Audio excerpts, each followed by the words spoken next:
Noi siamo gli ultimi del mondo, ma questo mondo non ci avrà. Noi lo distruggeremo a fondo, spezzeremo la società. Nelle fabbriche il capitale come macchine ci usò, nelle sue scuole la morale di chi comanda ci insegnò.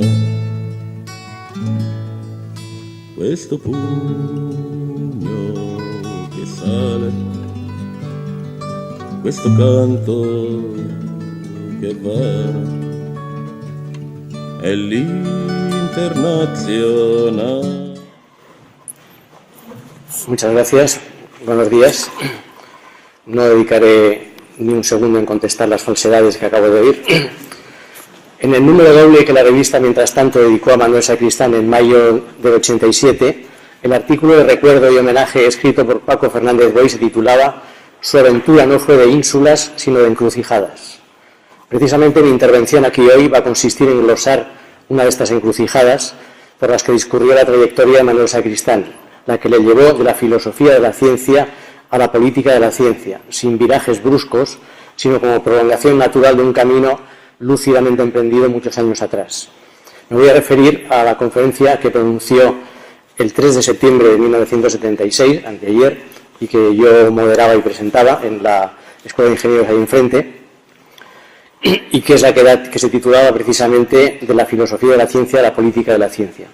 Posiblemente los círculos más íntimos, concéntricos o no, que rodeaban a Sacristán, sabían de sus últimas preocupaciones, pero para el resto de los mortales fue la primera vez que se escuchaban públicamente aquellas provocadoras e interesantísimas propuestas.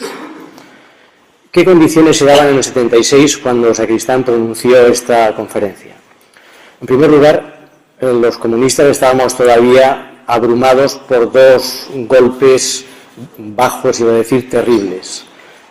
El aplastamiento de la primavera de Praga, por un lado, que nos demostraba que no es eso lo que estaban haciendo los amigos de 1917, y por otro lado, el brutal golpe de Estado chileno del 73, que demostraba las ilusiones de la vía pacífica al socialismo.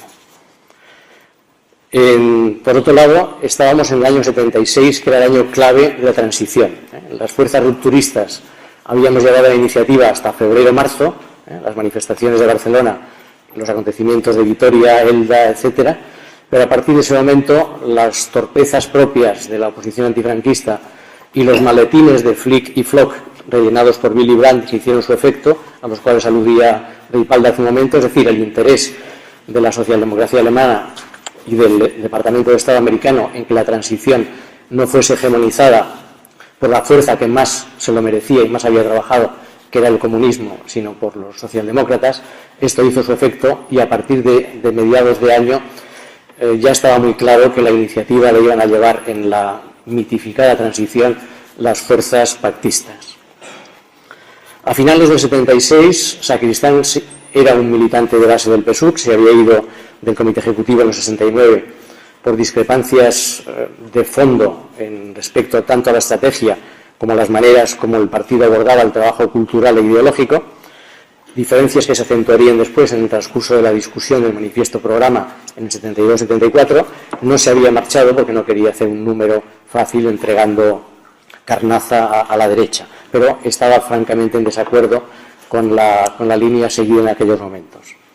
Acababa de ser readmitido por segunda vez en la universidad tras su segunda expulsión en el 73 y estaba tomando con gran interés, como hacía con todo, los asuntos de filosofía, historia, sociología y política de la ciencia.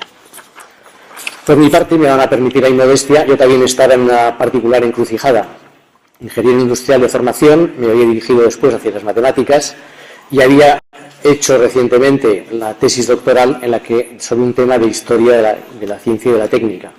Y en aquellos momentos, junto con un grupo de compañeros, nos planteábamos dar un salto adelante en el sentido de intentar consolidar en el seno de las universidades politécnicas tanto la enseñanza como la investigación de la historia de la ciencia y de la técnica. A nadie le extraña que haya historia de la literatura, historia del arte, historia de la religión, etcétera, en las facultades universitarias, pero nadie echa de menos la historia de la ciencia y la técnica en general, porque los alumnos no van a echar de menos las asignaturas con lo abrumados que están con las que ya hay, ¿no? Pero en cualquier caso es sorprendente que no exista en las universidades politécnicas ningún departamento o sección dedicados a reflexionar y dar a conocer la historia de la ciencia y la técnica. Por lo tanto, teníamos un interés en traerlo darle nacimiento y consolidarlo en nuestra universidad, no solo porque, en fin, todo objeto de estudio merece estar en la universidad, si hay cátedras de sánscrito, de arameo, y perdón si alguien se siente molesto, pues ¿por qué no puede haber un grupo que tenga como principal prioridad investigar acerca de la historia de la ciencia y la técnica? Pero por otro lado, nosotros, que éramos a la vez inquietos para estas cuestiones e inquietos políticamente, pensábamos que la historia de la ciencia y la técnica era el camino real para iniciar una recomposición cultural y política dentro de las universidades politécnicas. Como ustedes saben, los ingenieros somos unos bárbaros ilustrados, pero somos los únicos que somos conscientes de ello. Nadie está acomplejado porque no sabe cómo es la estructura del átomo o no sabe hallar una segunda derivada, pero yo estoy acomplejado porque cuando tenía 14 años me llamaron inculto porque reconocí ingenuamente no haber leído a Tito Livio, conocido historiador del siglo IV a.C. Por lo tanto, nosotros teníamos el interés de introducir asignaturas de historia de la ciencia y la técnica en la carrera para culturizar de manera natural a los futuros ingenieros. Considerábamos que era un error introducir poetas decimonónicos o asignaturas muy lejanas, porque se iban a ver siempre como una inyección artificial, y pensábamos que el camino natural para excitar su curiosidad hacia otras culturas o otras subculturas era precisamente a través del conocimiento de las propias disciplinas constituyentes de la carrera, la historia de la matemática, de la física, de la ingeniería, de la mecánica, etcétera. Y por lo tanto, cuando el director me propuso en 1976 organizar algún acto cultural en relación al 125 aniversario de nuestra escuela, fundados en 1851, cumplíamos 125 años en el 76, pensamos en organizar unas jornadas de historia y filosofía de la ciencia y de la técnica. Y entonces nos dirigimos a Manuel Sacristán, que él, junto con Jacobo Muñoz, nos ayudaron a diseñar un programa muy interesante de participantes y de temas. En estas jornadas participaron historiadores como José María López Piñedo, Ramón Garabou, etcétera, ingenieros inquietos como Daniel Lacalle, el hijo del ministro franquista, miembro del PC, Eugenio Triana, Pere Narbona, y otros profesionales como el sociólogo Jesús Marcos, los científicos Eduardo Rodríguez Farré, Montse Ponsá, Luisa Camón, y en particular un grupo muy interesante de los jóvenes filósofos de la ciencia más interesantes en aquel momento, Javier Muguerza, Jesús Mosterín, Jacobo Muñoz, Miguel Ángel Quintanilla, que presentaron ante un público mayoritariamente estudiantil de ingenieros o futuros ingenieros el panorama histórico de la filosofía de la ciencia y cuáles eran en esos momentos los elementos críticos o de revulsión que estaban presentes en ellos. En este contexto, por lo tanto, es el que se produjo la intervención de Manuel Sacristán, titulada, como decía, de la filosofía de la ciencia a la política de la ciencia.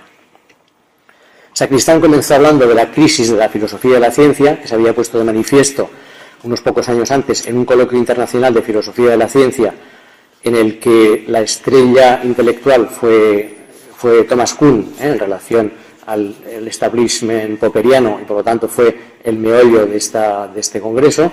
Por cierto, las actas fueron recogidas después en Grijalbo, en un libro muy interesante, que verán ustedes en las notas cuando entregue esto por escrito, y grabado.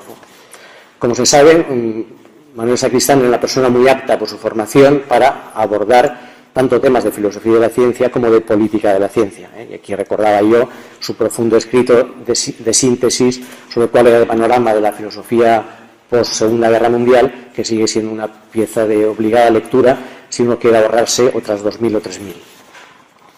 Sacristán hablaba de la crisis de la filosofía de la ciencia, pero venía no en sentido simplista de la filosofía de la ciencia ha muerto viva la política de la ciencia, sino que seguía manifestando el profundo respeto y el profundo interés que le seguía concediendo esta rama del saber. Es decir, no es dejemos esto y pasemos esto otro, sino hay una crisis aquí, hay otra crisis aquí, vamos a empalmarlas y vamos a hacer una síntesis superior. ¿Qué entendía Sacristán por política de la ciencia? Pues el campo en el que se reflexiona sobre las decisiones que se han de tomar acerca de la práctica científica. Y la crisis, porque él decía, está en crisis la política de la ciencia, pero la filosofía de la ciencia, pero el otro lado de la moneda está igualmente en crisis. Y aquí es cuando, por lo menos públicamente, por primera vez, Sacristán presenta el nudo central de su análisis y de sus argumentos y propuestas.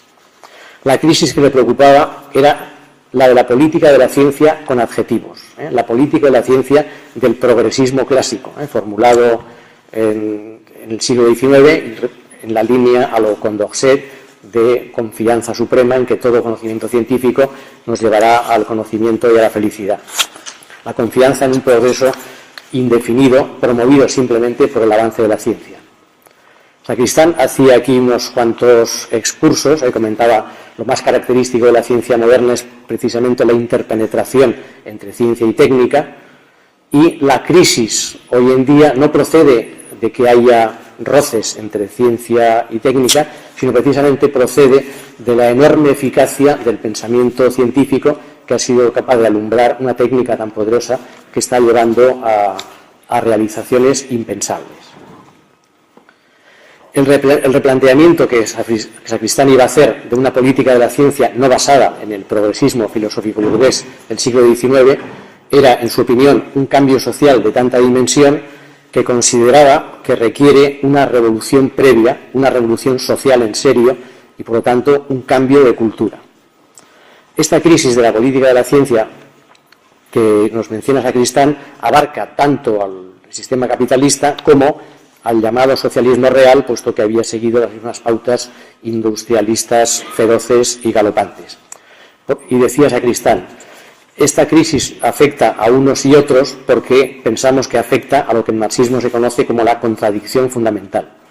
Como ustedes recuerdan, lo digo porque hay un joven que a lo mejor no ha pasado por estos tragos, el esquema de cambio social en el marxismo reposa en la dinámica de choque, en la contradicción entre el desarrollo imparable de las fuerzas productivas, siempre avanzando y siempre beneficiando en su acumulación de saberes y resultados, y por otro lado las trabas que les ponen las relaciones de producción, que son las que obstaculizan un esplendor de estas fuerzas productivas. Por lo tanto, en el marxismo del siglo XIX, tan progresista como el pensamiento burgués desde el punto de vista industrialista, se entiende a las fuerzas productivas de una manera siempre acrítica y problemática, valorándolas positivamente. No hay nada que decir. Su obligación es crecer y cada vez crear más contradicciones con el obsoleto y reaccionario aparato de relaciones de producción.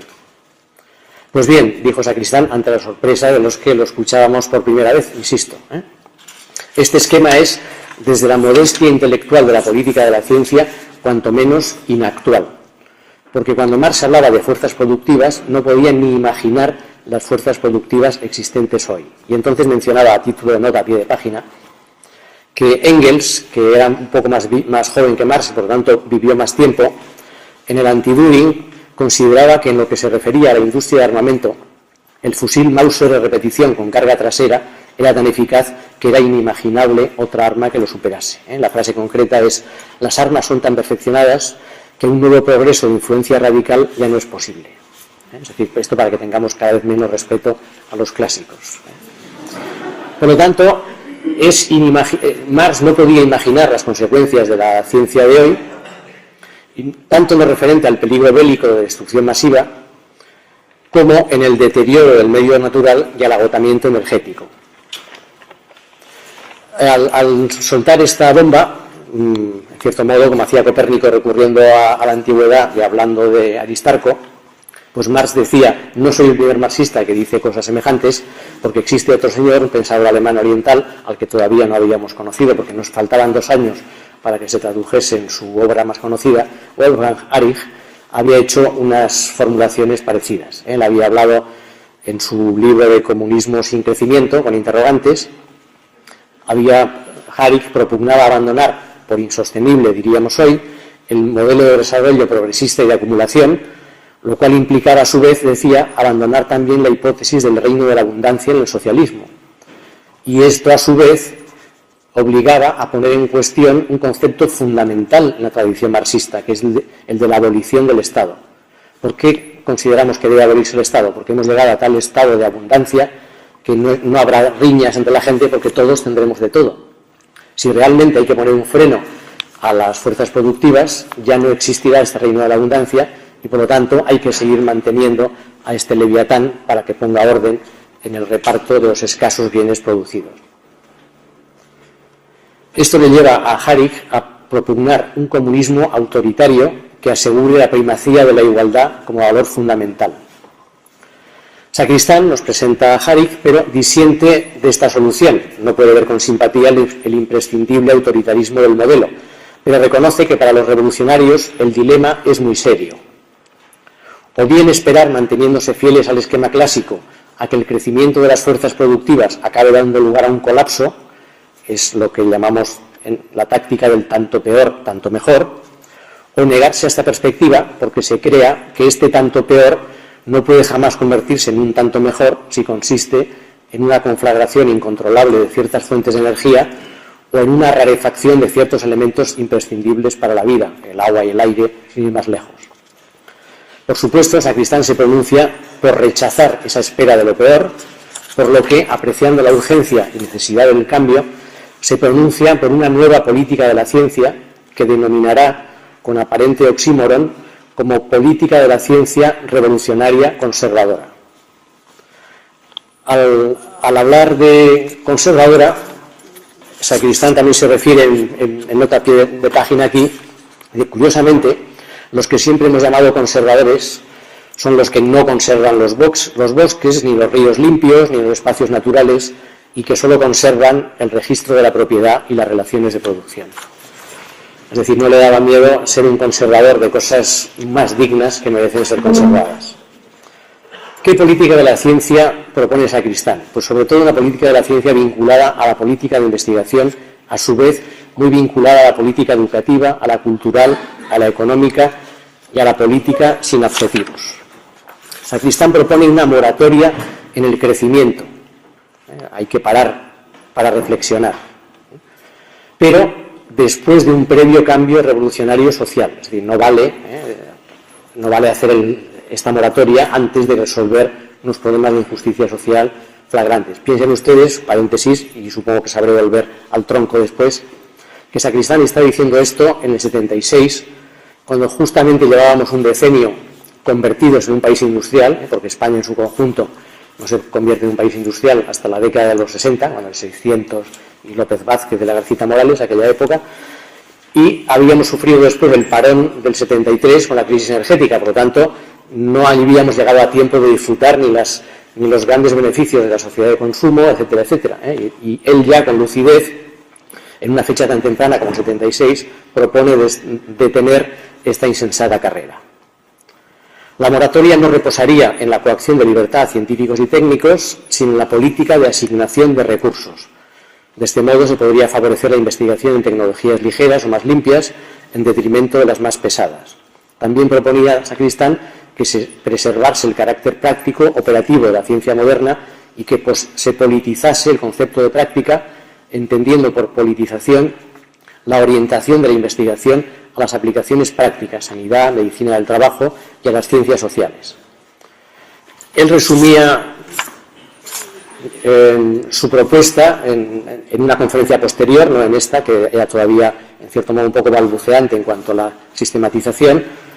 Lo definía del modo siguiente: admitiendo para una política científica actual un primado del perfeccionamiento social respecto del crecimiento y de los postulados de igualdad respecto de los postulados libertarios, creo que sería necesario lo siguiente. Primero, una cierta politización del concepto de práctica que lo liberara de su excesiva monopolización por parte de las ciencias más relacionadas con ingenieros y arquitectos, esto no lo dijo en la Escuela de Ingenieros, tal vez incluso con agricultores, y acentuar el aspecto que tiene la práctica en el anterior sentido del término, no de poiesis, no de fabricación, sino de acción interhumana con la consiguiente repercusión de la asignación de recursos. Segundo, favorecer en la asignación de recursos un elemento que se tiende a despreciar. Se trata de lo que podríamos llamar el elemento griego de la ciencia, el elemento contemplativo, el elemento teórico, es decir, dejar de despreciar a la hora de asignar recursos lo que se suele llamar ciencia pura, ciencia fundamental. Tercero, dar también una primacía a la educación respecto a la investigación durante un periodo breve. Por consiguiente, promover y favorecer el tipo de educación que reproduce aparato educativo por encima de la investigación que no tiene vinculación con la educación. Y cuarto, asignar también con resuelto favoritismo recursos a la investigación tecnológica que busca tecnologías ligeras, blandas o limpias, como se suele decir. Sacristán finalizó su intervención mencionando que conocía propuestas semejantes a las suyas procedentes de campos bien distantes. Los políticos chinos, por un lado, y los sindicatos socialdemócratas alemanes, por otro. Pero no importaba ser acusado ni de socialdemócrata ni de prochino, ya que la problemática es de todos y si algo enseña es a prescindir de dogmatismos filológicos precisamente para salvar lo único que no se puede perder en la tradición emancipatoria, a saber, un contenido auténticamente revolucionario, no reformista, no simplemente progresista. He comenzado mi intervención hablando de ínsulas y de encrucijadas. Probablemente en este año del cuarto centenario del Quijote sea innecesario evocar la cita completa del capítulo 10 del Quijote. Advertid, hermano Sancho, que esta aventura y las a estas semejantes no son aventuras de ínsulas, sino de encrucijadas, en las cuales no se gana otra cosa que sacar rota la cabeza o una cabeza de menos, o una oreja de menos. Sacristán no aspiraba a gobernar ínsulas, pero tampoco sacó rota la cabeza ni una oreja de menos en esta encrucijada, porque unos meses después de esta conferencia fundaba la revista Materiales, unos cuantos meses después ayudaba a fundar también el Comité Antinuclear de Cataluña y en el 79 emprendió una de sus aventuras más interesantes, la de la revista Mientras Tanto, en la que verían la luz, entre otros muchos escritos valiosos, algunos trabajos que prosiguen el camino que abrió en su conferencia del 3 de diciembre de 1976 que acabo de glosar. Muchas gracias.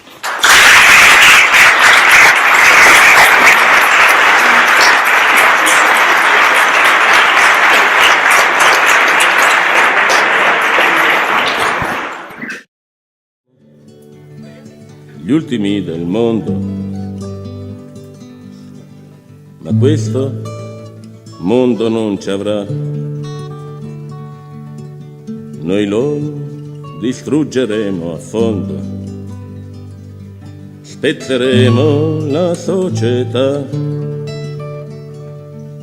nelle fabbriche il capitale, come macchine ci usò, nelle sue scuole la morale di chi comanda ci insegnò. Questo pugno che sale, questo canto che va, è l'internazionale, un'altra umanità. Questa lotta che è uguale, l'uomo all'uomo farà, è l'internazionale, fu vinta e vincerà. Franco Fortini, 1968, 1971, 1990 e questa è l'ultima versione, 1994.